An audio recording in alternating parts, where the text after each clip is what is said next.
Welcome students, Eklavya IAS academy के इस session में आपका फिर से स्वागत है। मैं हूं डॉक्टर रॉय और अभी जो हम टॉपिक देखेंगे वो सेल्फ पॉलिनेटेड क्रॉप यानी कि स्वनिषेचित पौधों की किस्म का एक और मेथड है जिसको कि बैक क्रॉस मेथड कहते हैं। तो अभी तक जो हम मेथड देखे वो हम देखे प्योर लाइन, मास सिलेक्शन,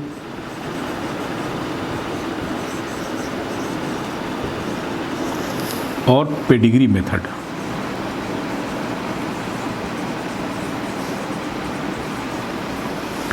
तो प्योर लाइन जैसा कि बोलते हैं कि ये एक प्रोजेनी मतलब पीढ़ी, किसकी पीढ़ी है? एक ऐसे पौधे की जो कि होमोजाइगस है और सेल्फ पॉलिनेटेड है।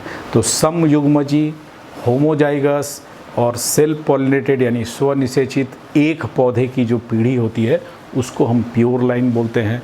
तो अगर मेरे पास एक पौधा है, एक पौधे में जो फलियां लग रही हैं उसमें से जो बीज मिल रहे हैं उसके बीजों को जब हम लगाते हैं तो जो समूह मिलता है वो एक प्योर लाइन है, क्योंकि ये एक सिंगल पौधे के बीज से आया हुआ पूरा समूह है। तो इसको हम प्योर लाइन बोलते हैं। ये सारे के सारे का जीनोटाइप जो है वो एक समान होता है क्योंकि एक पौधे से आया है और सेल्फ पॉलिनेटेड है। और होमोजाइगस है मतलब जो क्रोमोसोम्स हैं उसमें सब में एक ही एलील मौजूद है, जो एलील है वो एक ही है दोनों जगह पे। तो होमोजाइगस कंडीशन है, तो जो जीनोटाइप होता है वो सबका एक समान होता है। तो प्योर लाइन में हम पूरे समूह में से ऐसे अलग अलग प्योर लाइन में से कोई जो सबसे अच्छा प्योर लाइन है, सबसे अच्छा पौधा है, उसको छांटते हैं और उससे एक नई किस्म को डेवलप करते हैं। मास सिलेक्शन में जो समूह है उस समूह में से हम क्या करते हैं कि जो फिनोटिपिकली देखने में रंग रूप के आधार पर एक जैसे हैं वैसे पौधों को छांटते हैं। मान लीजिए इसको इसको इसको इसको ये छांटें और उनके बीज को मिला करके उनको ट्रायल में भेजते हैं और फिर उसमें से नई किस्म का डेवलपमेंट करते हैं। तो इसमें चूँकि कई को एक साथ मिला करके बना रहे हैं तो ये एक मिश्रित समूह होता है और इसमें से जो अल्टीमेटली जो बेस्ट पौधा है उसको छांट के करते हैं। तो ये एक पौधे का पीढ़ी होता है जो अल्टीमेटली जो किस्म होती है तो वो एक समान होती है। और ये चूँकि मिश्रण है, जब मिश्रण में से भी फिर भी कुछ जो अच्छे हैं उनको लेके फिर उनको मिला करके ही वैरायटी बनाते हैं। तो ये जो अल्टीमेट वैरायटी बनती है, अल्टीमेट किस्म जो विकसित होती है वो भी मिश्रित ही रहती है, तो एक समान नहीं होगी। और पेडिग्री में हम क्या करते हैं कि पहले हम क्रॉस बनाते हैं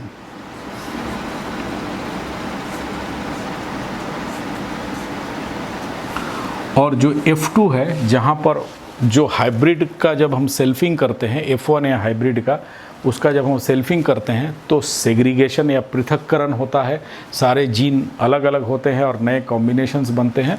तो यहाँ हमको काफ़ी सारी विभिन्नताएं देखने को मिलती है और उसमें से हम चुनाव करते हैं।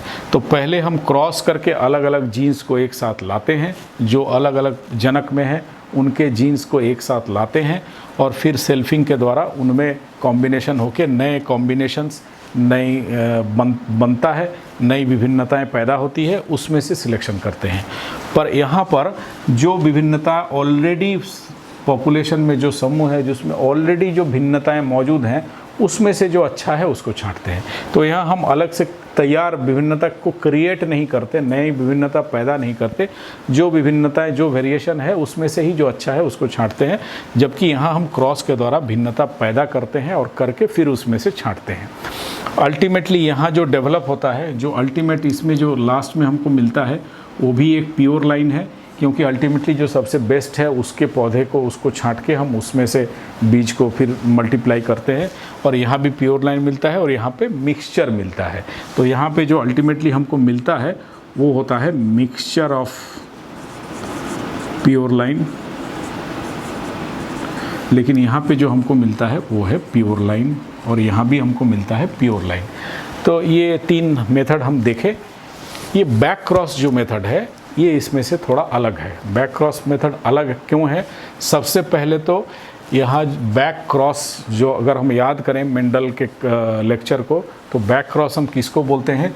जब हम F1 को, यानी कि जो हमारी पहली पीढ़ी आती है, उसको हम किसी जनक के साथ जब हम उसको क्रॉस कराते हैं, तो या तो इसके साथ करें या इसके साथ करें, वो हुआ बैक क्रॉस। तो बैक क्रॉस मेथड जो है ये ऐसा मेथड है जिसमें हम जनक के साथ किसी एक जनक का चुनाव करके उसके साथ क्रॉसिंग करते हैं। तो इसमें जो पहले हम F1 करेंगे और F1 को फिर जनक के साथ क्रॉस करते हैं और बार बार करते जाते हैं। तो इसका इस्तेमाल कहाँ पर होता है, इस तरह का क्रॉस हम क्यों करते हैं, बार बार क्यों करते हैं, ये हम अभी देखेंगे। तो बैक क्रॉस ब्रीडिंग बोलता है कि एक ऐसा मेथड है, कैसा मेथड है जिसमें कि कोई सिंपल इनहेरिटेड ट्रेट, मतलब कि जो सिंपली पीढ़ी दर पीढ़ी ट्रांसफ़र होने वाला ऐसा कोई लक्षण, जो सिंपली ऐसा लक्षण जो कि सिंपल तरीके से पीढ़ी दर पीढ़ी ट्रांसफ़र होता है, जैसे कि मेंडल के लक्षण हैं, जिनको हम सिंपली इनहेरिटेंस होना, मतलब जिनको हम हर पीढ़ी में आसानी से पहचान सकें, जिनका आसानी से क्रॉसिंग के द्वारा ट्रांसफ़र हो सके, ऐसे लक्षणों को हम सिंपली इनहेरिटेड ट्रेट बोलते हैं, जिनको पहचानना आसान है, जो क्लियर कट दिखते हैं अलग, जिनको आसानी से हम चुनाव जिनका कर सकते हैं। जैसे फॉर एग्जांपल पर्पल फ्लावर और वाइट फ्लावर, दोनों को क्रॉस करेंगे तो फिर F1 आएगा, F2 में 3:1 पर्पल और वाइट अलग अलग होगा। तो पर्पल का चुनाव करना है, वाइट का चुनाव करना है, बिल्कुल अलग अलग दिख रहा है, हम उसको चुनाव कर सकते हैं। अगर दो लक्षण एक साथ लिए हैं, टॉल और पर्पल, और टॉल और ड्वार्फ और वाइट, तो टॉल के साथ भी जब F2 बनेगा तो टॉल के साथ भी वाइट का कॉम्बिनेशन होगा और पर्पल के साथ भी ड्वार्फ का कॉम्बिनेशन होगा, तो एक कॉम्बिनेशन को भी हम छांट सकते हैं। तो जिनका चुनाव करना आसान है, जो सिंपल तरीके से एक पीढ़ी से दूसरी पीढ़ी में स्थानांतरित होते हैं, ऐसे लक्षणों को इनकॉर्पोरेट करने के लिए, मतलब डालने के लिए, कहाँ पर डालने के लिए? एलाइट लाइन, मतलब एक अच्छा लाइन,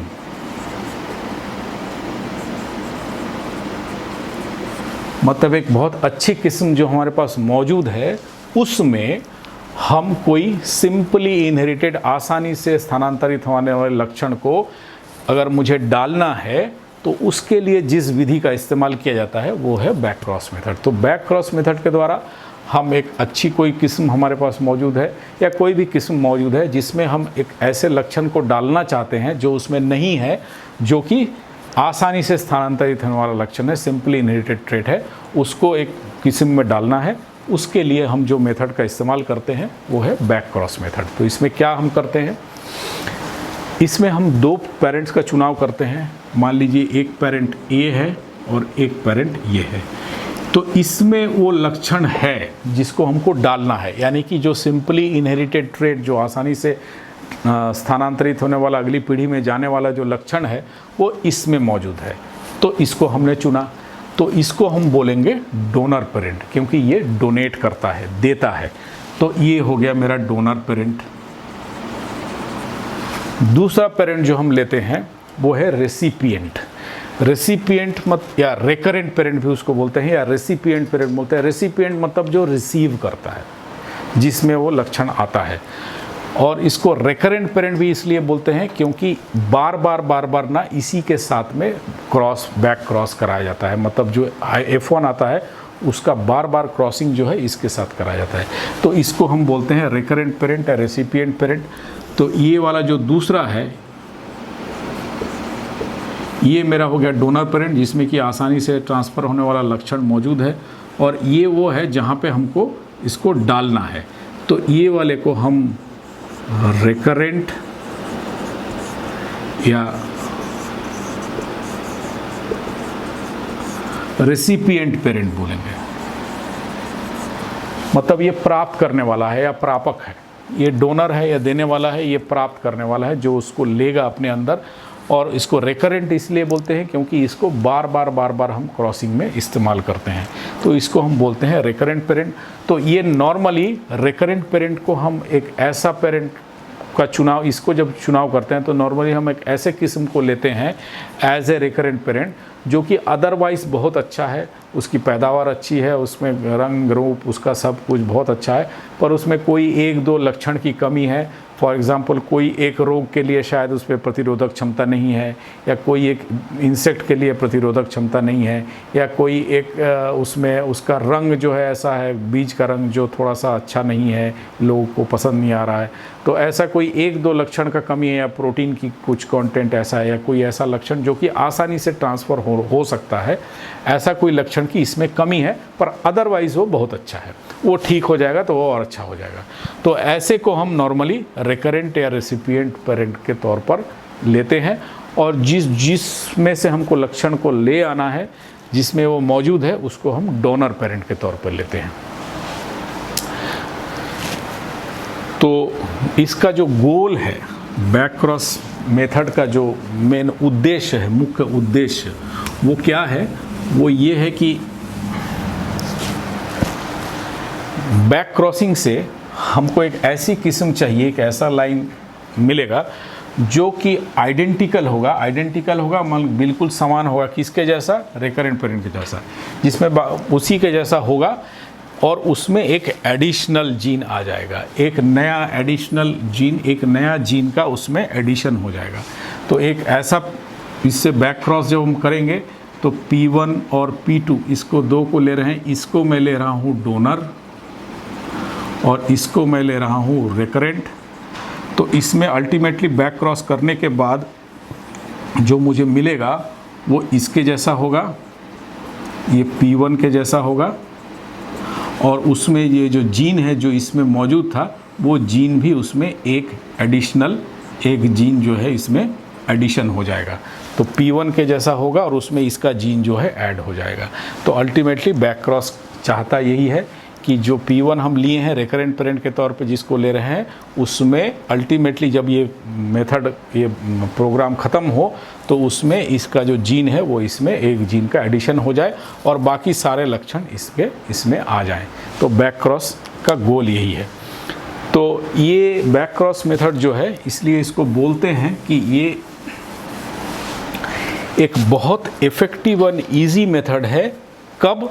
जबकि हम एक मिसिंग ट्रेट, मतलब एक ऐसा लक्षण जो उसमें मिस हो रहा है, इसमें नहीं है, उस जो कि डोमिनेंट लक्षण है और आसानी से जो कि ट्रांसफ़र होने वाला, आसानी से पीढ़ी दर पीढ़ी जाने वाला है फिनोटाइप में, जो कि आसानी से हम देख सकते हैं, उसको डालने के लिए ये एक बहुत अच्छा मेथड है। मतलब अगर कोई मेरे पास ऐसा लक्षण है, एक ऐसा मेरे पास किस्म है जो कि अदरवाइज़ बहुत अच्छा है, पर उसमें कोई एक लक्षण उसमें मिसिंग है या नहीं है जो कि होने से बहुत अच्छा होता, और वो लक्षण ऐसा है जो कि बहुत आसानी से पीढ़ी दर पीढ़ी ट्रांसमिट होता है और एक डोमिनेंट प्रभावी जीन के द्वारा कंट्रोल होता है, ऐसा कोई अगर लक्षण है और उसको ट्रांसफ़र करना है एक मिसिंग इसमें, तो उसके लिए ये मेथड बहुत ही अच्छा मेथड है।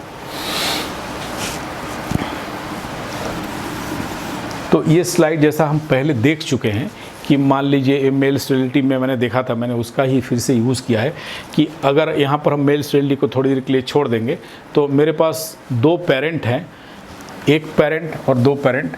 तो जब हम इसका क्रॉस बनाते हैं तो आधा क्रोमोसोम यहाँ से आता है, आधा क्रोमोसोम यहाँ से आता है। तो देख रहे हैं हम कि आधा जो 50% जीनोटाइप जो है इसका है और 50% जीनोटाइप इसका है। जब हम पहला क्रॉस बनाएं, इसको जब फिर से हम अगर मान लो इसके साथ फिर से इसी को क्रॉस करते हैं, यानी कि बैक क्रॉस करते हैं, फिर से इसको क्रॉस करते हैं, तो अब क्या होगा, इसके साथ इसका जब हम फिर से इसके साथ इसका फिर से क्रॉस कर रहे हैं तो अब इसका और जीन इसमें आ जाएगा। तो अब हम देख रहे हैं कि लगभग 75% जो है जीन जो है इसका आ गया है, 25% इसका इसमें बचा हुआ है। तो ऐसा जब हम बार बार क्रॉस करते जाएंगे एक पेरेंट के साथ में, तो जिसके साथ हम बार बार कर रहे हैं उसकी जीन की मात्रा उसमें बढ़ती जाती है, और 5 बार 6 बार 7 बार 8 बार ऐसा करते करते ऑलमोस्ट इसमें जो है सारे जीन इसी के आ जाते हैं। तो इस तरीके से डोनर से रेसिपिएंट में अगर हम इसको डोनर पेरेंट के तौर पे इस्तेमाल करें और इसको रेसिपिएंट पेरेंट के तौर पे इस्तेमाल करें, या इसको रेसिपिएंट के तौर पे इस्तेमाल करें, या जिसको डोनर के जिसको भी जिसके लिए इस्तेमाल करें, यहाँ पर अगर मैं इसको रेसिपिएंट के तौर पे इस्तेमाल कर रहा हूँ और इसको डोनर के तौर पे इस्तेमाल कर रहा हूँ, ये मान लीजिए मेरा डोनर है और ये रेसिपिएंट है, तो इसके साथ इसका मैं जो क्रॉस बनाया उसके साथ फिर से इसको क्रॉस करूँगा, फिर जो मिलेगा फिर से क्रॉस करूँगा। तो धीरे धीरे धीरे जो रेसिपिएंट के जो जीन है वो अल्टीमेटली उसमें बढ़ते जाएंगे और अल्टीमेटली सारे जीन जो है वो रेसिपिएंट के इसमें आ जाएंगे। और डोनर में जो लक्षण है मुझे हर पीढ़ी में ये देखते रहना पड़ेगा कि वो लक्षण इसमें है या नहीं है।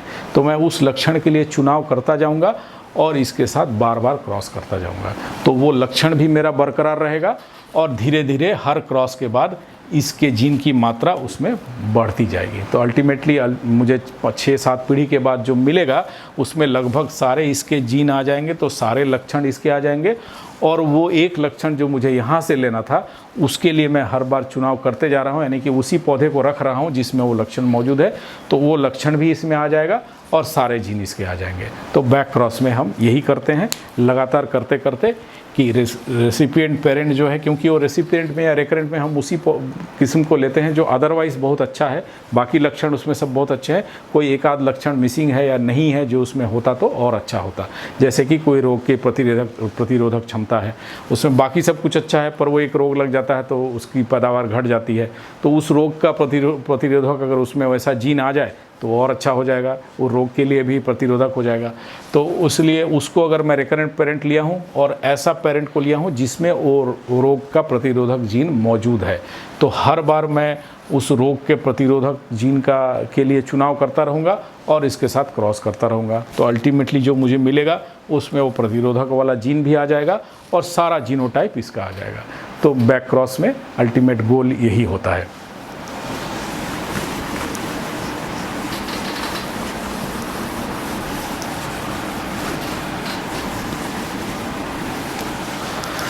तो बैक क्रॉस में जब हम पहली बार क्रॉस करते हैं तो 50%, जैसा हमने देखा कि 50% दोनों का 50-50% जीनोटाइप जीन रहता है। जब बैक क्रॉस 1 किए, पहली बार बैक क्रॉस किए, तो 75% जीन जो है रेकरेंट के आ जाएंगे। जब बैक क्रॉस 2 करूँगा तो 87% आ जाएगा। जो बैक क्रॉस 3 करूँगा तो 93%, बैक क्रॉस 4 करूँगा तो 96%। तो ऐसा जब 5, 6, 7 तक चले जाएंगे तो ऑलमोस्ट 99% जीन जो है वो रेकरेंट पेरेंट के जीन सब उसमें आ जाते हैं। तो ये एक जस्ट एक दिखाने के लिए है कि कैसे करते हैं। जब हम बैक क्रॉस करते हैं तो उसका प्री रिक्विजिट क्या है, मतलब उसको करने से पहले हमको क्या क्या पॉइंट देखना पड़ेगा।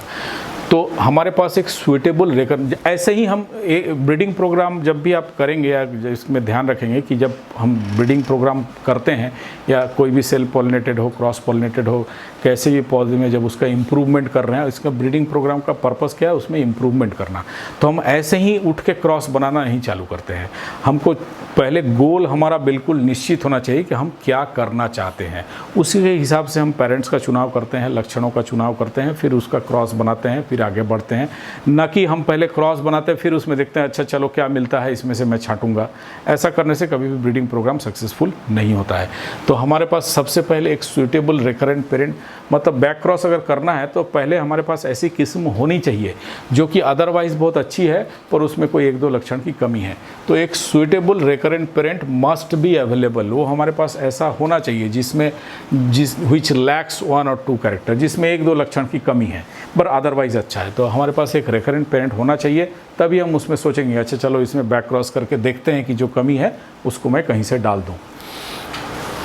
एक सूटेबल डोनर होना चाहिए। लक्षण तो हम आइडेंटिफाई कर लिए, पहचान कर लिए कि चलो ये है अच्छा है, अदरवाइज इसमें ये अगर होता, ये लक्षण और होता तो और अच्छा हो जाता, पर वो लक्षण लाएंगे कहाँ से? तो एक डोनर भी होना चाहिए जहाँ से वो लक्षण मिले। कैरेक्टर, जिस लक्षण को हमको ट्रांसफ़र करना है वो हाई हेरिटेबिलिटी होना चाहिए, मतलब उसमें आसानी से वो ट्रांसफ़र होना चाहिए।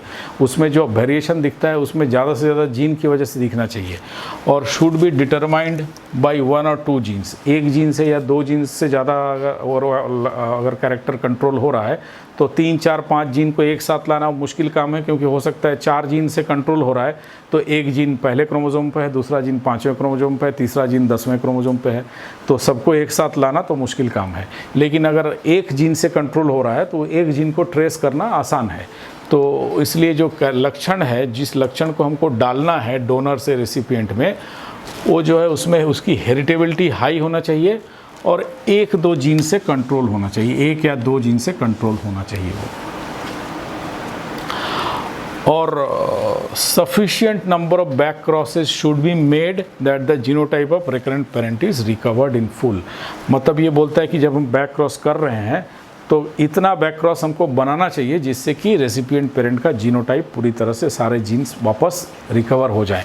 तो कम से कम 6, 7, 8 जो भी लगे उतना बैक क्रॉस हमको बनाना पड़ेगा। हम 2 बार 3 बार करके रुक नहीं सकते, नहीं तो क्या हुआ कि पता चला 87 या 90% ही जीन उसका आया है, बाकी 10% डोनर पेरेंट का जीनोटाइप आ गया है।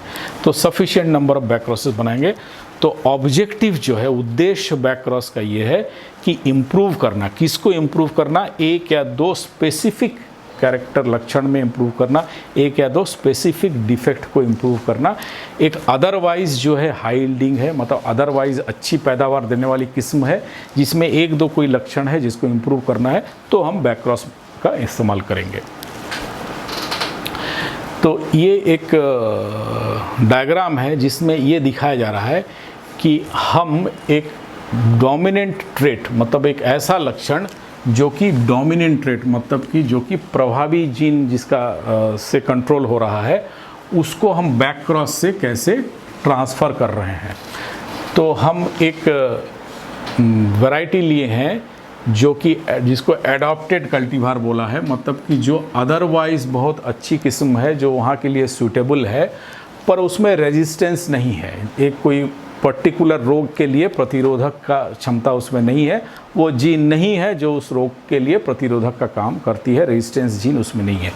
और हम एक डोनर पेरेंट लिए हैं जहाँ पे कि डिजीज़ रेजिस्टेंस का जीन मौजूद है, कैपिटल R।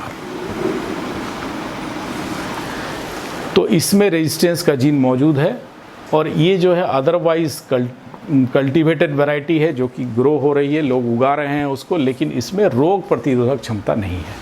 तो ये जो रोग प्रतिरोधक वाला जीन है वो प्रभावी जीन है, इसलिए इसको कैपिटल R से दिखाया गया है और इसको स्मॉल r से दिखाया गया है। तो बैक क्रॉस में हमारा उद्देश्य क्या है? ये जो अदरवाइज अच्छी किस्म है, जब बैक क्रॉस का प्रोग्राम का जो अंत होगा तो उसमें अंत में जो हमको मिलेगा उसमें जीन सारे इसके आ जाएं और ये रेजिस्टेंस कैरेक्टर भी यहाँ पे आ जाए। तो इसलिए दोनों को अलग अलग दिखाया गया है कि हमको ये वाला टाइप अल्टीमेटली एंड में जाके पूरा मिल जाना चाहिए, और इसमें से जो एक रेजिस्टेंस का एक जीन है वो उसमें ऐड हो जाना चाहिए। तो जब पहले हम क्रॉस बनाएंगे, सबसे पहला जो हम क्रॉस बनाते हैं इसका और इसका, तो कैपिटल R है, तो यहाँ पे ये आ गया। ये ठीक उसी तरह से है जैसा हम मेंडल में क्रॉस बनाते हैं, कैपिटल T स्मॉल t, तो ये कैपिटल T स्मॉल t ऐसा आ गया F1 में। तो ये F1 में हमारा ये आ गया पहला बैक क्रॉस जो हुआ। अब इसमें चूंकि कैपिटल R और स्मॉल r दोनों मौजूद है, लेकिन कैपिटल R प्रभावी लक्षण है, तो ये रेजिस्टेंस शो करेगा, इसमें रेजिस्टेंस होगा। तो इसको हम फिर से इसके साथ क्रॉस करेंगे, फिर बैक क्रॉस करेंगे, फिर इसके साथ क्रॉस करेंगे। तो बैक क्रॉस 1 पहला बैक क्रॉस हुआ, उसके बाद बैक क्रॉस 1। जब हम इसके साथ इसको क्रॉस करेंगे, मतलब कि अगर मैं कैपिटल T इसके साथ मैं इसको क्रॉस करूं, ये एक टेस्ट क्रॉस जैसा है, देखेंगे कि रेसिपिएंट पेरेंट के साथ क्रॉस हो रहा है। तो इसमें हमको 2 तरह का जीनोटाइप मिलेगा, एक जो है इसके साथ ये मिलेगा और एक ये मिलेगा, ये 2 तरह का मिलेगा। तो यहाँ जब हम इसके साथ इसको क्रॉस करेंगे तो हमको एक ये मिलेगा और एक ये मिलेगा। तो ये वाला जो है वो रेजिस्टेंट होगा क्योंकि इसमें रेजिस्टेंस का जीन है, और ये रोग प्रतिरोधक नहीं होगा, ये ससेप्टेबल होगा, इसमें रोग लग जाएगा। तो इसको हम छांट देंगे। तो कैसे छांटेंगे? तो हमको रोग का जो है, जो विषाणु है या जो जीवाणु है, उसका अलग से कल्चर करके उसको डालते हैं, उसके ऊपर डाल के देखते हैं। जो रेजिस्टेंस वाला है उसको हम सिलेक्ट करेंगे और जो ससेप्टेबल है उसको हम छांट देंगे। तो हर जनरेशन में इसमें हमको क्या करना पड़ेगा, चूँकि रोग प्रतिरोधक क्षमता की जांच कर रहे हैं, तो हर सीज़न में हर बार जब इसको लगा के बैक क्रॉस कर रहे हैं, तो बैक क्रॉस करने के बाद अगली बार जब लगाएंगे तो हमको रोग पैदा करना पड़ेगा। अगर नहीं है तो रोग का स्प्रे करना पड़ता है, उसको विषाणु को या जीवाणु को लेबोरेटरी में उसका कल्चर करते हैं और उसको स्प्रे करते हैं, करके रोग पैदा करते हैं। तो जो रेजिस्टेंस होगा उसको हम छांट लेंगे, उसको छांट के फिर से इसके साथ बैक क्रॉस करेंगे, तो फिर हमको ये मिलेगा, फिर ये और ये मिलेगा, फिर से हम इसको छांट देंगे और इसको सिलेक्ट करेंगे। तो ये हम करते जाएंगे, 2 जनरेशन, 3 जनरेशन, 4 जनरेशन, और हर बार हम रेजिस्टेंस के लिए रोग प्रतिरोधक क्षमता के लिए सिलेक्शन करते जाएंगे, वैसा वातावरण पैदा करेंगे, एनवायरनमेंट क्रिएट करेंगे डिजीज़ का, और उसमें जो रेजिस्टेंस है उसको छांटते जाएंगे। तो रेजिस्टेंस उसी में होगा जिसमें कैपिटल R रेजिस्टेंस वाला जीन मौजूद है। तो हम बैक क्रॉस करते जाएंगे और इसको लेते जाएंगे, करते जाएंगे, लेते जाएंगे। ऐसा करने के बाद यहाँ 4 दिखाया है, 4 जनरेशन में 96% जो है इसका जीनोटाइप आ गया है। आप देख सकते हैं कि पीले का पोर्शन बढ़ता जा रहा है, तो मतलब उसका जीनोटाइप, उसकी जीन्स बढ़ती जा रही हैं। तो ऐसा करते करते 4 में 96 आ गया है, 5 6 करते करते ऑलमोस्ट 97 98 99%, 6 7 8 तक जाते जाते पूरा जो है ऑलमोस्ट पूरा जीनोटाइप इसका रिकरेंट पेरेंट का आ जाता है।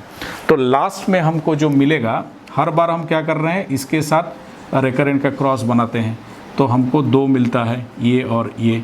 तो इसको हम छांट रहे हैं और इसको ले रहे हैं। तो अल्टीमेटली लास्ट में हमको जो ये वाला मिलेगा, ये जो RR वाला लास्ट में जो मिलेगा, तो हम उसको क्या करेंगे, ये तो हेटेरोजाइगस कंडीशन है, यानी कि इसमें दोनों जीन, इसमें जो रेजिस्टेंस वाला जीन जिस क्रोमोसोम में मौजूद है वहाँ पे एक जगह कैपिटल R है, एक जगह स्मॉल r है। इसको जब मैं अगली पीढ़ी लगाऊंगा तो ये तो फिर सेग्रीगेट हो जाएगा, ये अलग अलग हो जाएगा। तो हम इसको क्या करते हैं, लास्ट में 7-8 जनरेशन बैक क्रॉस करने के बाद, नॉर्मली बोलते हैं 6 जनरेशन में आ जाता है कैरेक्टर पूरा, तो 6 जनरेशन या 7 जनरेशन के बाद हम इसको सेल्फिंग करते हैं। तो जैसा मेंडल के उसमें हम देखे थे कि जब हम सेल्फिंग करते हैं इसको, यानी कि F1 जो है उसको करते हैं, तो अगली पीढ़ी में हमको ये और ये 3 किस्में मिलती है, 1:2:1 जीनोटाइप में और 3:1 फिनोटाइप में। तो हम इसको सेल्फिंग करते हैं। तो सेल्फिंग जब हम करेंगे तो हमको ये और ये मिलेगा। तो इसको भी हम छांट देंगे, और ये दोनों रेजिस्टेंस है, तो इसको फिर से ग्रो करके देखेंगे कि जो मेरा होमोजाइगस वाला होगा, तो उस होमोजाइगस वाले को हमको अलग करना है। अब इसमें से इसको कैसे अलग करेंगे, उसके लिए कुछ और पहचान चिन्ह या कोई और मार्कर का यूज़ करते हैं जिससे कि हम उसको पहचान सकते हैं। हो सकता है कोई और लक्षण को यूज़ करें, इस्तेमाल करें, जिससे हम पहचान कर सकें। तो अल्टीमेटली हम इसको सिलेक्ट कर लेंगे। तो इसको जब सिलेक्ट करेंगे तो इसमें क्या हो गया, बार बार बैक क्रॉस करने से सारा जीन्स जो है वो इसके जीन आ गए हैं, इसके जीन आ जाते हैं, और ये रेजिस्टेंस जीन जो है ये भी यहाँ पे ऐड हो गया है। तो बैक क्रॉस प्रोग्राम के एंड में क्या होगा, हमको जो मिलेगा उसमें ओरिजिनल जो रिकरेंट पेरेंट जो लिए थे उसके जीन्स रिकवर हो जाते हैं पूरे के पूरे, और साथ में इस जीन का एडिशन हो जाता है। तो इस तरह से हम एक रेजिस्टेंस जीन के लक्षण को हम एक ससेप्टेबल वैरायटी जिसमें वो रोग लगता है उसमें हम ट्रांसफ़र कर सकते हैं। तो ये रेजिस्टेंस जीन के लिए दिखाया गया है। ऐसा कोई भी लक्षण है जो कि एक जीन से कंट्रोल हो रहा है, जो डोमिनेंट है, उसको हम इस तरीके से ट्रांसफ़र कर सकते हैं।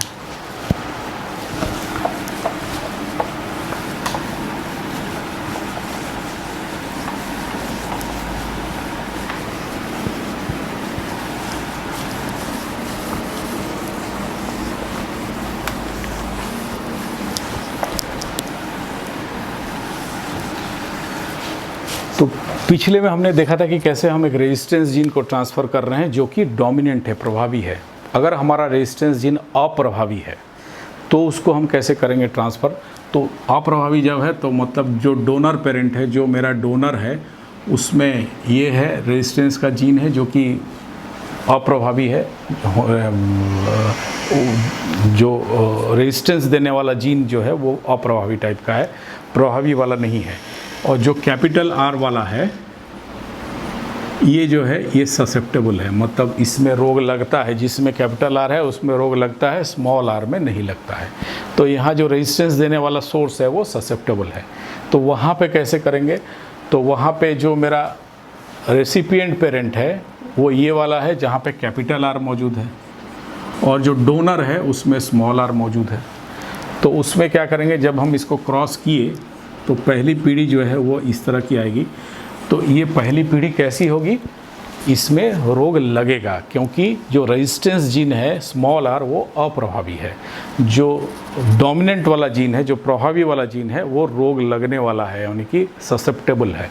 तो इसमें तो बीमारी लगेगी। तो इसको हमको एक बार सेल्फिंग करना पड़ेगा।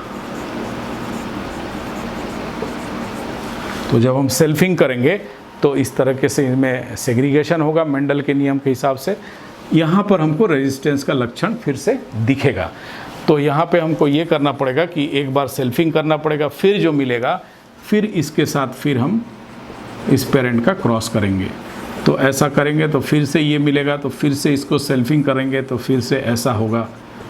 तो इसमें क्या होता है कि हमको हर बार क्रॉसिंग करने के बाद सेल्फिंग करना पड़ता है। तो एक पीढ़ी जो है हमारी बढ़ जाती है। तो वहाँ अगर 7-8 जनरेशन में होता है, यहाँ पर वो 14-15 जनरेशन हमको लग जाएगा। लेकिन प्रोसेस हम वही करेंगे, हर बार उस रिकरेंट पेरेंट के साथ क्रॉस करते जाएंगे और रेजिस्टेंस यानी कि जिस लक्षण को हमको ट्रांसफ़र करना है उसके लिए हम सिलेक्शन करते जाएंगे। तो ये जो अगर हमारा जीन ससेप्टेबल वाला है, मतलब जिसको हमको ट्रांसफ़र करना है वो अगर ससेप्टेबल जीन है, तो हमको एक साल जो है या एक सेशन या एक सीज़न जो है हमेशा बढ़ जाता है। क्योंकि जो पहली पीढ़ी आती है वो ससेप्टेबल रहती है, क्योंकि डोमिनेंट वाला जीन जो है वो रोग पैदा करने वाला है। तो उसको एक बार हम सेल्फिंग करते हैं तो ये अलग होता है, तो फिर इसको लेते हैं, फिर क्रॉस बनाते हैं, फिर अगले जो आता है फिर उसको सेल्फिंग करते हैं। ऐसा कर करके हम इसमें आगे बढ़ते हैं। तो पर इसमें जो अगर ससेप्टेबल जीन को ट्रांसफ़र करना है, यानी कि रिसेसिव ट्रेट को ट्रांसफ़र करना है, ऐसे लक्षण को जो कि अप्रभावी टाइप का लक्षण है, तो हमको टाइम, पैसा सब कुछ ज़्यादा लगता है, क्रॉस भी ज़्यादा बनाना पड़ता है।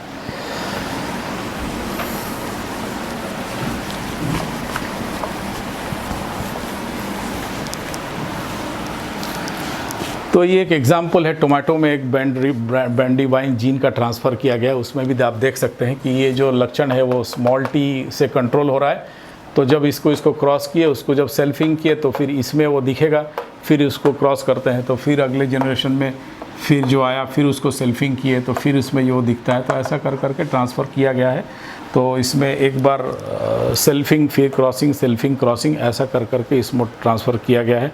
और चौथे बैक क्रॉस के बाद 93% जो है उसमें जीन्स उसके रिकवर हो गए हैं। तो हर बार एक बार क्रॉसिंग, फिर सेल्फिंग, फिर क्रॉसिंग, फिर सेल्फिंग, फिर क्रॉसिंग। इसके साथ ये रेसिपिएंट पेरेंट है तो इसके साथ बार बार जो क्रॉस बना रहा है। तो सेल्फिंग करने के बाद ये अलग हुआ तो इसके साथ इसको फिर से क्रॉस किया, स्मॉल टी के साथ कैपिटल टी। फिर जो है इसमें capital T small T heterozygous condition आया, फिर इसको सेल्फिंग किया, फिर जहाँ पे स्मॉल टी अलग हुआ फिर उसके साथ ये कैपिटल टी का क्रॉस किया। तो ऐसा करके फिर ये मिला कैपिटल टी स्मॉल टी, फिर उसको सेल्फिंग किया, फिर ये मिला, फिर उसके साथ इसको क्रॉस किया। तो ऐसा हर बार सेल्फिंग क्रॉसिंग करते जाते हैं इसमें।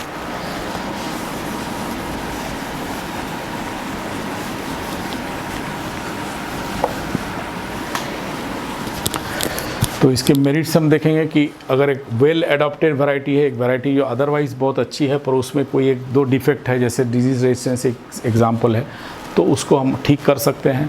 इसमें कोई ईल्ड ट्रायल की ज़रूरत नहीं है, क्योंकि वैरायटी ऑलरेडी एडॉप्टेड है, ऑलरेडी उस माहौल के लिए अच्छी है, ऑलरेडी लोग उसको उगा रहे हैं, सब कुछ उसमें अच्छा है। एक दो लक्षण कोई मिसिंग है तो उसको सिर्फ उस लक्षण को हम ट्रांसफ़र कर रहे हैं, नया कुछ पैदा नहीं कर रहे हैं, कोई नई वैरायटी कोई जनरेट नहीं कर रहे हैं। जो एग्जिस्टिंग वैरायटी है, एग्जिस्टिंग किस्म है, उसमें सिर्फ हम उसमें जो एक दो डिफेक्ट है उसको ठीक कर रहे हैं। तो इसमें ट्रायल की कोई ज़रूरत नहीं है अलग से फिर से। और ये एकमात्र मेथड है, ये only method inter specific gene transfer कर लिए, मतलब स्पीशीज़ से स्पीशीज़ में जीन ट्रांसफ़र अगर करना है तो ये एकमात्र मेथड है जिसमें क्रॉसिंग के माध्यम से हम कर सकते हैं। And for the transfer of cytoplasm, जैसा कि हम मेल स्टेरिलिटी में भी देखे हैं कि अगर मेरे पास दो किस्में हैं, एक मेल स्टेराइल है, एक जो है वो मेल स्टेराइल है और एक मेल फर्टाइल है, मतलब इसमें पुंगबंध्यता नहीं है, इसमें पुंगबंध्यता है, इसके परागकण जो है वायबल नहीं होते हैं, और इसमें वायबल हैं, लेकिन इसमें हम स्टेरिलिटी को ट्रांसफ़र करना चाहते हैं। उसमें भी हम सेम प्रोसेस करते हैं, बार बार क्रॉस करते जाते हैं और 5-6 जनरेशन में साइटोप्लाज्म जो है इसका आ जाता है, क्योंकि इसके साथ इसको बार बार क्रॉस कराते हैं तो जीन्स इसके आते रहते हैं और साइटोप्लाज्म चूँकि यहाँ से आता है, इसको फीमेल लेते हैं तो स्टेरिलिटी बरकरार रहती है और जीन्स यहाँ से आते रहते हैं।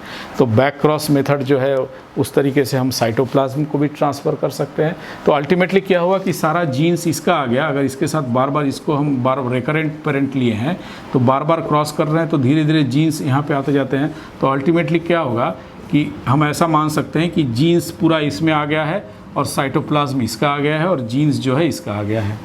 तो इस साइटोप्लाज्म को हम इसमें ट्रांसफ़र कर लिए, या इसके जीन को हम यहाँ ट्रांसफ़र कर लिए, इस साइटोप्लाज्म में ट्रांसफ़र कर लिए, ऐसा हम मान सकते हैं। तो इस तरह के का ट्रांसफ़र करना हो या एक लक्षण ट्रांसफ़र करना हो, उसके लिए ये एकमात्र मेथड है जिसमें हम इंटरस्पेसिफिक जीन ट्रांसफ़र कर सकते हैं या साइटोप्लाज्म को ट्रांसफ़र कर सकते हैं। तो जो कन्वेंशनल या ट्रेडिशनल मेथड है, जो ब्रीडिंग मेथड्स हैं, उसमें ये एकमात्र मेथड है जिसमें इस तरीके से ट्रांसफ़र होता है।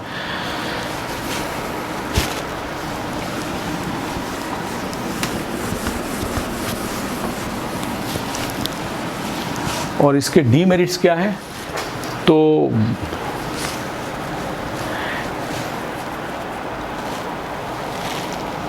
पहले वाले में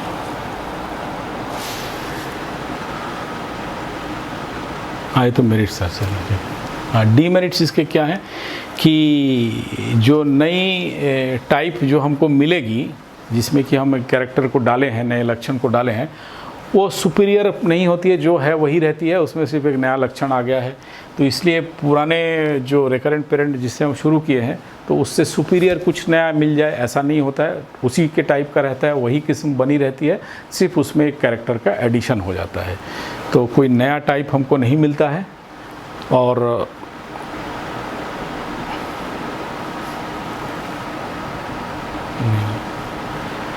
ये बोलता है कि एक टीडियस जॉब है, मतलब मेहनत का काम है, टेक्निकल पर्सन की ज़रूरत है। और ख़ास करके मेहनत का काम टेक्निकल क्यों बोल रहा है? क्योंकि हर बार मुझे डिजीज़ रेजिस्टेंस का अगर ट्रांसफ़र करना है तो हर सीज़न में डिजीज़ मुझे मिलेगा ऐसा ज़रूरी नहीं है। तो कृत्रिम तरीके से रोग का उत्पादन करना पड़ता है, कृत्रिम तरीके से रोग फैलाना पड़ता है उसमें। और रोग किस में लगा है, रोग को पहचानना, क्योंकि कई बार कई रोग ऐसे होते हैं उसका, और न्यूट्रिशन डिफिशिएंसी यानी कि उर्वरक का या कोई तत्व का अभाव से जो लक्षण मिलते हैं वो काफ़ी मिलते जुलते रहते हैं। तो जो सही टेक्निकल आदमी जिसको रोग की पहचान है वही पहचान कर पाएगा कि कौन सा रोग है, कौन सा किसी और कारण से हुआ है। तो रोग को पहचानना और उसके प्रतिरोधक वाले पौधे को पहचानना, रेजिस्टेंस को पहचानना, ये टेक्निकल आदमी ही कर सकता है जो उसको उसका ज्ञान है। तो टेक्निकल आदमी की ज़रूरत होती है और टीडियस जॉब है। हर बार रोग पैदा करो और उसको छिड़काव करो और उसमें से छांटो। और ख़ास करके जो रेसेसिव जीन से अगर कंट्रोल हो रहा है, अप्रभावित जीन से कंट्रोल हो रहा है, तो उसका एक काम बढ़ जाता है कि हर बार सेल्फिंग करो फिर उसमें से छांटो। तो टाइम कंज्यूमिंग है, बहुत समय इसमें लगता है। और अनडिज़ायरेबल जीन्स, ऐसा कोई जीन है जो कि हम लिंक है किसके साथ, उस जीन के साथ जिसको हम कि ट्रांसफ़र करना चाह रहे हैं। तो जिस लक्षण को फॉर एग्जांपल मान लीजिए मैं डिजीज़ रेजिस्टेंस रोग प्रतिरोधक का जीन ट्रांसफ़र करना चाह रहा हूँ और उसके साथ कोई एक दूसरा जीन जो है उसके साथ लिंक है, बहुत क्लोजली लिंक है, वो भी साथ में आ रहा है, जो कि कोई ऐसा लक्षण को प्रकट करता है जो कि उतना डिज़ायरेबल नहीं है। मान लीजिए उससे उसकी पैदावार घट रही है या उसके सीड के कलर पर असर पड़ रहा है, तो ऐसा कोई जीन अगर लिंक होता है तो फिर ये प्रॉब्लम है। तो पहले आपको उस लिंकेज को तोड़ना पड़ेगा, उसके लिए बहुत सारे क्रॉस बनाने पड़ेंगे। तो ये सब इसके डीमेरिट्स हैं। इसका एप्लीकेशन कहाँ करते हैं? जैसा कि हमने देखा कि intervarietal transfer of simple inherited characters, जो आसानी से ट्रांसफ़र होने वाले जो लक्षण है। इंटर वैरायटी मतलब दो वैरायटी, एक ही जाति की दो वैरायटी अलग अलग किस्म है, उस वैरायटी में ट्रांसफ़र करना है। IR8 है और मान लीजिए महामाया है, IR8 में कुछ लक्षण है जो महामाया में नहीं है, तो दोनों को क्रॉस करके हम ट्रांसफ़र कर सकते हैं। फॉर एग्जांपल डिजीज़ रेजिस्टेंस है। Inter transfer of quantitative characters, ऐसे लक्षण जो है कई जीन से कंट्रोल होते हैं, उनको भी कर सकते हैं ट्रांसफ़र, जैसे सीड का साइज है, प्लांट हाइट है। इंटर स्पेसिफिक ट्रांसफ़र मतलब दो अलग अलग स्पीशीज़ में, अंतर जातीय, दो अलग अलग स्पीशीज़, दो अलग अलग जाति में भी अगर ट्रांसफ़र करना है तो भी हम कर सकते हैं। फॉर एग्जांपल रस्ट रेजिस्टेंस को ट्रांसफ़र किया गया है ट्रिटिकम टिमोफिवियाई से ट्रिटिकम एस्टिवम में, ट्रिटिकम मोनोकोकम में, और राई से ट्रिटिकम एस्टिवम में, ऐसा ट्रांसफ़र किया गया है। और इसी तरह से साइटोप्लाज्म को ट्रांसफ़र करना है, मतलब कि मेल स्ट्राइल साइटोप्लाज्म है उसको ट्रांसफ़र करना है तो बैक क्रॉस से कर सकते हैं। और production of near isogenic lines, ये आइसोजेनिक लाइन क्या होता है? आइसोजेनिक लाइन ये होता है कि हमारे पास कई अलग अलग लाइन्स है। लाइन क्या, जैसे हमने देखा कि एक पौधे की एक पौधे है उसकी जो प्रजाति है वो एक लाइन है, ये एक लाइन है, ये एक लाइन है। तो ये हमारे पास ऐसी कई लाइंस हैं जिसमें और कोई अंतर नहीं है, सिर्फ एक जीन का अंतर है। ऐसे लाइन को हम मिक्सचर को हम आइसोजेनिक लाइन बोलते हैं। तो आइसोजेनिक लाइन कैसे होगा, मान लीजिए हम एक ही पेरेंट को लिए हैं, रेकरेंट पेरेंट हमारा सेम है, लेकिन जो डोनर पेरेंट है यहाँ पे डोनर दूसरा है, यहाँ पे डोनर दूसरा है, यहाँ पे डोनर दूसरा है, 3 अलग अलग डोनर लिए हैं और रेकरेंट मेरा सब जगह वही है। जो रेसिपिएंट पेरेंट है वो एक ही है, तो इसमें से जो जीन आएगा वो अलग होगा, इसमें से जो अलग जीन आएगा इसमें से अलग जीन आएगा। मान लीजिए रेजिस्टेंस का ही जीन है, तो यहाँ से मान लीजिए R1 जीन आ रहा है, यहाँ से R2 आ रहा है, यहाँ से R3 आ रहा है। तो इस पेरेंट में अल्टीमेटली जो आएगा इसमें R1 जीन आ जाएगा, इसमें R2 जीन आ जाएगा, इसमें R3 जीन आ जाएगा, लेकिन बाकी पेरेंट वही है तो बाकी सारे जीन्स वही होंगे। तो इस तरह का अगर एक लाइन डेवलप किया जाए जिसमें सिर्फ रेजिस्टेंस का जीन अलग अलग है, बाकी सब जीन सेम है, उसको हम आइसोजेनिक लाइंस बोलते हैं। तो नियर आइसोजेनिक लाइंस या आइसोजेनिक लाइन को डेवलप करने में, जर्म प्लाज्म को कंजर्व करके रखने में, तो ये सब इसके इस्तेमाल है जो कि बैक क्रॉस के लिए बैक क्रॉस का किया जाता है।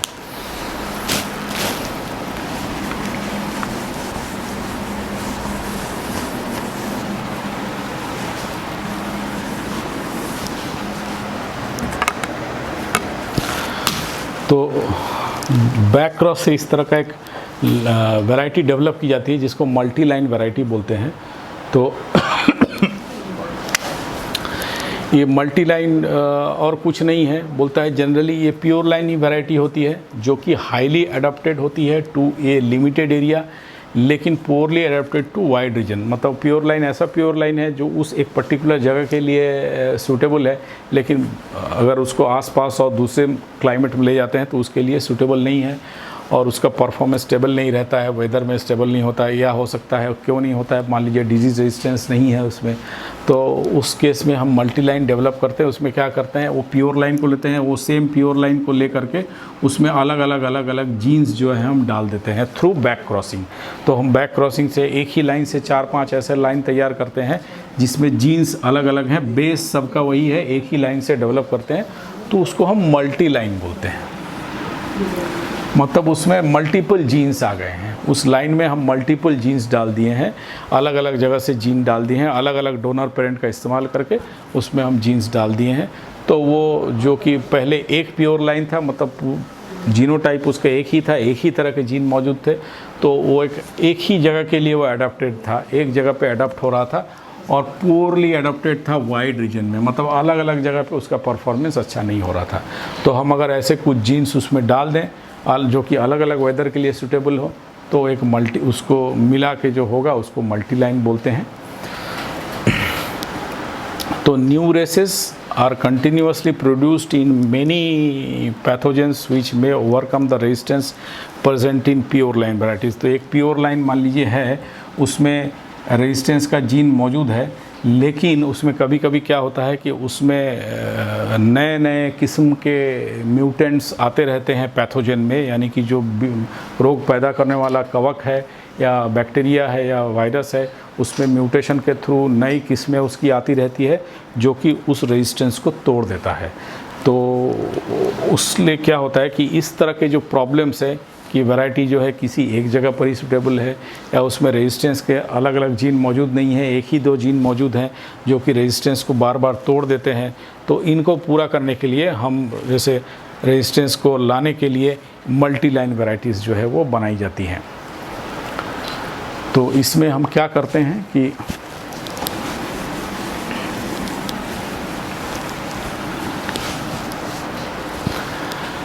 तो इसमें क्या करते हैं, ये इस मल्टी लाइन आर नथिंग। तो मल्टी लाइन वैरायटी क्या होती है, ये मिक्सचर ऑफ प्योर लाइन होती है। तो मल्टी लाइन में पहला चीज़ जो है ये प्योर लाइन का मिक्सचर होता है जिनका height, flowering, maturity, seed colour और दूसरे जो लक्षण है वो सब सेम होते हैं, but different genes for disease resistance.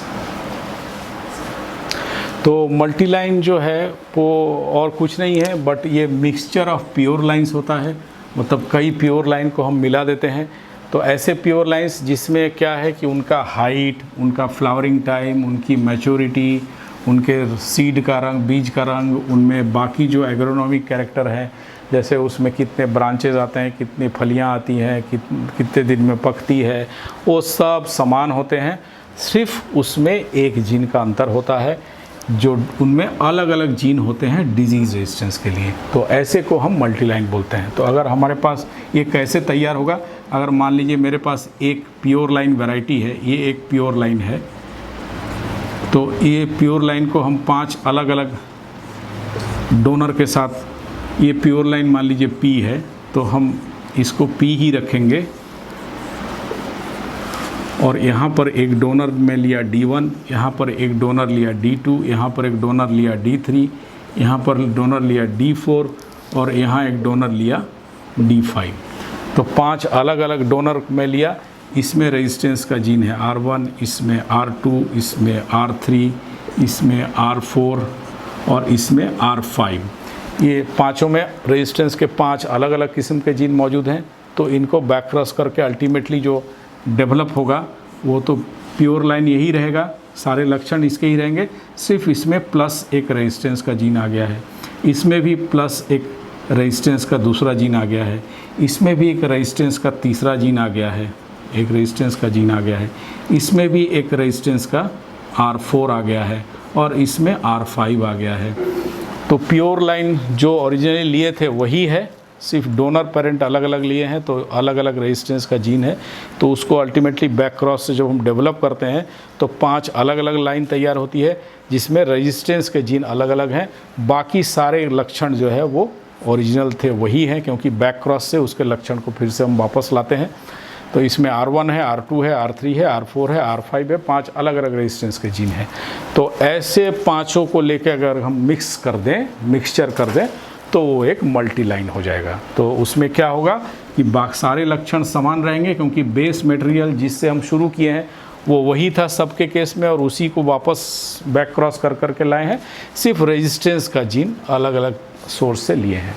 तो ऐसा कोई मिक्सचर जब हम तैयार करते हैं तो उसको हम मल्टी लाइन बोलते हैं।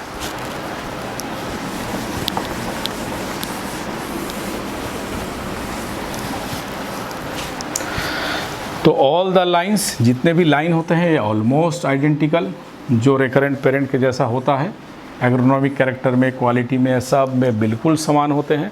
उनमें अंतर जो है सिर्फ डिजीज़ रेजिस्टेंस का रहता है। तो ओनली वन और few lines of the mixture would become susceptible of the pathogen. इसमें क्या फ़ायदा होगा कि अगर मैं इस तरह से 5 लाइन अलग अलग, एक ही लाइन से लेकर के, एक सिंगल लाइन से लेकर के 5 अलग अलग लाइन तैयार किया हूँ, जिसमें रेजिस्टेंस का अलग अलग जीन है R1, R2, R3, R4, R5, बाकी जिससे तैयार किया हूँ ये सब वही है। तो क्या हुआ कि अगर कोई ऐसा रोग लगता है जो कि इसको इन्फेक्ट करता है, तो सिर्फ उन्हीं पौधों में नुकसान पहुंचाएगा जिसमें ये वाला जीन है, बाकी सब जो है वो सरवाइव करेंगे, बाकी सब पैदावार देंगे। या कोई इसको अटैक करने वाला, ये वाले को अटैक करने वाला कोई पैथोजन आता है, सिर्फ इसका नुकसान होगा, बाकी सब पैदावार देंगे। तो मल्टीलाइन से ये फ़ायदा है कि ये एडेप्टेबिलिटी इसमें बढ़ जाती है, मतलब कि वातावरण में अपने आप को ढालने की क्षमता बढ़ जाती है, क्योंकि कई रोगों के साथ एक साथ ये प्रतिरोध कर सकता है। मतलब उसमें कुछ ना कुछ ऐसे पौधे होंगे जो कि रोग के लिए प्रतिरोधक होगा, कुछ का नुकसान होगा, कुछ रहेगा। इसी तरीके से अगर हम अलग अलग वातावरण के लिए अनुकूलन का भी जीन इसमें कुछ डालें ऐसा, तो इनकी एडेप्टेबिलिटी बढ़ेगी। कई अलग अलग बात, मतलब फॉर एग्जांपल अगर एक जगह पे ये लग रहा है, वहाँ पे ये वाला रोग वाला जीन रोग लगता है जो कि इसी पौधे को इफेक्ट करता है, तो सिर्फ यहाँ पर सिर्फ इसका नुकसान होगा, ये सब बचे रहेंगे। किसी दूसरे वातावरण में हो सकता है वहाँ पे दूसरा रोग वाला जीवाणु मौजूद है जो कि इसको नुकसान पहुँचाता है, तो ये सब जो है मौजूद रहेंगे। तो इस तरीके से इसकी एडेप्टेबिलिटी बढ़ती है और इसमें